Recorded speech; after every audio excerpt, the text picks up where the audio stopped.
السلام علیکم ورحمۃ اللہ وبرکاتہ۔ عربی گرامر کا ہمارا کورس چل رہا ہے، جس کے ساتھ ساتھ ہم نے ترجمہ کرنے کی علامات اور گردانوں کا سبق رکھا ہوا ہے۔ تو آج ہم پڑھیں گے ہل، لما، انا، ماذا، کیف، این، متی، ایان، ایو۔ اگر یہ آئیں تو ان کے ترجمے کیا مراد ہوتے ہیں؟ تو یہ تمام الفاظ قرآن مجید میں سوال کرنے اور پوچھنے کے لیے استعمال ہوتے ہیں۔ سب سے پہلے ہم پڑھیں گے اور حل۔ اور حل، اس کا ترجمہ ہوتا ہے کیا۔ اور حل کا ترجمہ ہوتا ہے کیا۔ ویسے حل، ماذا اور عائشہ، یہ 4 حروف ہیں، ان کے ترجمے ہوتے ہیں کیا۔ تو یہ مثالیں ہیں آگے۔ اسی طرح حل کے بعد، جس طرح ہم نے ان کے بعد اور ما کے بعد پڑھا تھا کہ اگر الا آ جائے، ان کا ترجمہ بھی نہیں ہو جاتا ہے اور ما کا ترجمہ بھی نہیں ہو جاتا ہے۔ اسی طرح حل کے بعد بھی الا آ جائے تو حل کا ترجمہ بھی نہیں ہو جاتا ہے۔ حل کا ترجمہ بھی کیا کی جگہ پر نہیں ہوتا ہے۔ جیسے یہ مثال ہے، حل جزاء الاحسان الا الاحسان۔ تو یہاں پر حل کا ترجمہ کیا نہیں، حل کا ترجمہ ہوگا الا کی وجہ سے نہیں ہے احسان کا بدلہ مگر احسان۔ اسی طرح آگے ہم پڑھیں گے لما۔ لما کا ترجمہ ہوتا ہے کیوں۔ لما کا ترجمہ ہوتا ہے کیوں۔ یہ آگے مثالیں ہیں، لما تقولون ما لا تفعلون، تم وہ بات کیوں کہتے ہو جو تم خود نہیں کرتے۔ آگے ہے انا، نا کو لمبا کرنا، ایک ہوتا ہے انا اور انا، یہ ہے انا، لمبا ہے، کھڑی زبر ہے۔ تو ان کے ترجمہ ہوتا ہے کہاں، کیسے، کیوں کر۔ کہاں، کیسے، کیوں کر، یہ مثالیں ہیں، ان میں کہاں، کیسے، کیوں کر استعمال ہوا ہے۔ آگے ہے ماذا۔ جیسے میں نے کہا تھا کہ اور حل کا ترجمہ کیا ہوتا ہے، اسی طرح ماذا کا ترجمہ بھی کیا ہوتا ہے، اور اس کے ساتھ ہوتا ہے عائشہ۔ عائشہ کا ترجمہ بھی کیا ہوتا ہے۔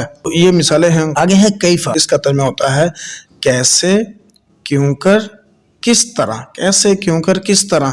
یہ کیف تکفرون باللہ وکنتم امواتا فاحیاکم، تم اللہ کا کس طرح انکار کرتے ہو، کیسے تم انکار کرتے ہو۔ آگے ہے اینا۔ اینا کا ترجمہ ہوتا ہے کہاں، کدھر۔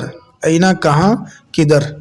تو یہ مثالیں ہیں۔ آگے ہے اینا کے ساتھ ماں آ جائے، اینا ماں بن جائے تو ترجمہ کہاں، کدھر کی جگہ پر ہو جائے گا جہاں، کہیں، جدھر۔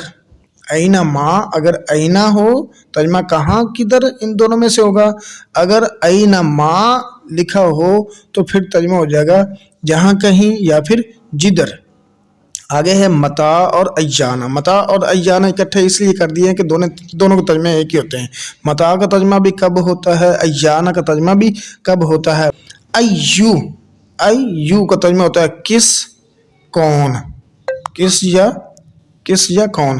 فَبِأَيِّ حَدِيثٍ بَعْدَهُ يُؤْمِنُونَ، تو ترجمہ ہوگا پس اس کے بعد وہ کس بات پر ایمان لائیں گے۔ تو یہ اسی طرح مثالیں ہیں۔ آگے ہمارا صرف صغیر کے بعد ماضی معلوم کی گردان مکمل ہو چکی تھی۔ اب ہے ماضی مجہول۔ جس طرح آپ نے ماضی معلوم کے 14 صیغے بنائے ہیں، ضرب، ضربا، ضربو، آخر میں جو چیزیں بڑھائی ہیں نا، الف، واو، تا ساکن، تا الف تا، نون زبر نا، تا زبر تا، تا تما تم، تی تما تمنا، تو اور نا بڑھایا ہے، اسی طرح ماضی مجہول کے آخر میں بھی بڑھانا ہے۔ ماضی مجہول بنانے کا طریقہ آپ کو آتا ہے، معلوم کے آخری حرف کو اس کی حالت پر چھوڑ دو، اس سے پہلے حرف کو زیر دے دو، باقی جتنے حرف حرکت والے ہیں سب کو پیش دے دو، تو یہ ماضی مجہول بن جائے گا۔ اس کے ترجمے میں گیا آئے گا، اس کے ترجمے میں گیا آئے گا۔ پیچھے تھا مارا اسے ایک مرد نے، اب یہ الٹ ہو جائے گا، مارا گیا وہ ایک مرد۔ پہلے اس نے کام کیا تھا، اب اس کو جو ہے وہ کسی نے مارا ہے۔ تو اسی طرح اس کے 14 صیغے ہیں، ضربا، ضربا، ضربو، ضربت، ضربتا، ضربنا، ضربتا، ضربتما، ضربتم، ضربتی، ضربتما، ضربتنا، ضربتو، ضربنا۔ مارا گیا وہ ایک مرد، مارے گئے وہ 2 مرد۔ اسی طرح آپ نے پورے 14 ترجمے کر لینے ہیں۔ تو باقی صیغے جو آپ نے معلوم کے اندر پڑھے ہیں وہی آپ نے مجہول کے اندر پڑھنے ہیں، تو اس کا نام تھا فعل ماضی معلوم، تو اس کا نام ہے فعل ماضی مجہول۔ یہ 14 صیغے ہو جائیں گے۔ آگے ہے صرف صغیر۔ صرف صغیریں ہماری 5 مکمل ہو گئی ہیں۔ اب ہم پڑھیں گے فاعول یفعل۔ فاعول یفعل، یہاں پہ غلط لکھا ہے، فعل لکھا ہوا ہے لیکن فاعول ہے، جیسے یہ شرف۔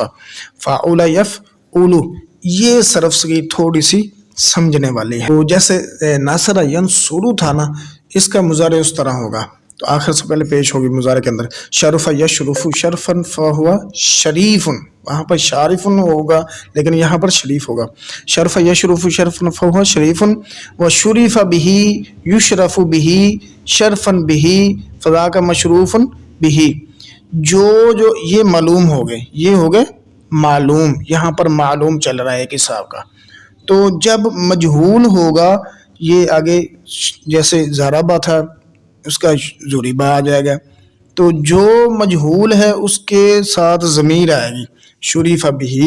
دیکھیں شرف یشرف شرفن فہو شریف، آگے مجہول ان کے آئیں گے، وشریف بہ، اب بہ سا لگ جائے گا۔ اب اس کا مجہول ہے یشرف بہ، شرفن کا مجہول ہے شرفن بہ، شریفن کا مفعول مجہول بن گیا مشروف بہ۔ آگے یہ دو ہیں، دونوں میں سے دوسرا مجہول ہے، مجہول کے ساتھ بھی آئے گا۔ اس کی بھی یہاں پر بھی اعراب غلط لکھا ہوا ہے، لا یشرفو ہوگا، ٹھیک ہو۔ یہ آپ نے مضارع کو دیکھنا، آپ کو کیسے پتا چلے گا غلط ہے، آپ نے مضارع کا پہلا دیکھنا ہے۔ لا یشرفو لا یشرف، دوسرے کے ساتھ بھی آئے گا۔ اسی طرح لن یشرفا لن یشرفا، دوسرے کے ساتھ بھی آئے گا۔ اب آگے امر، اس سے پہلے جتنے بھی مجہول ہو گئے ان کے ساتھ آئے گا بھی، امر کے ساتھ آئے گا دوسرے کے ساتھ بکا، دوسرے کے ساتھ آئے گا بکا، اور امر غائب ہے تو دوسرے کے ساتھ آئے گا بھی، اشرف لتشرف بکا۔ اب یا ہے، یا وہ ہوتا ہے، اس کے دوسرے مجہول کے ساتھ آ جائے گا بھی۔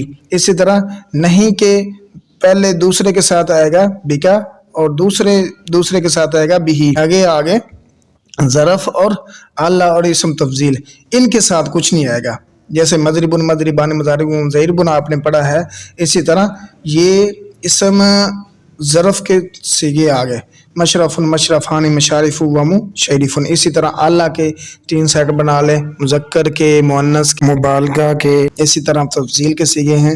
تو یہ ہماری صرف صغیر، آپ نے پڑھا ہوگا کہ ثلاثی 3 کو کہتے ہیں، ثلاثی مجرد جس میں کوئی اضافی نہ ہو۔ تو یہ ہمارے 6 ابواب ہو چکے ہیں، ثلاثی مجرد کے 6 باب ہیں، 6 باب لکھے ہوئے ہیں، تو ہمارے 6 باب ہو چکے ہیں۔ اگر کوئی پوچھے کہ ثلاثی مجرد کے کتنے باب ہیں، آپ نے کہنا 6، تو 6 جو ہیں ان کے نام، ان کی صرف صغیریں ہم نے پڑھ لی ہیں الحمدللہ۔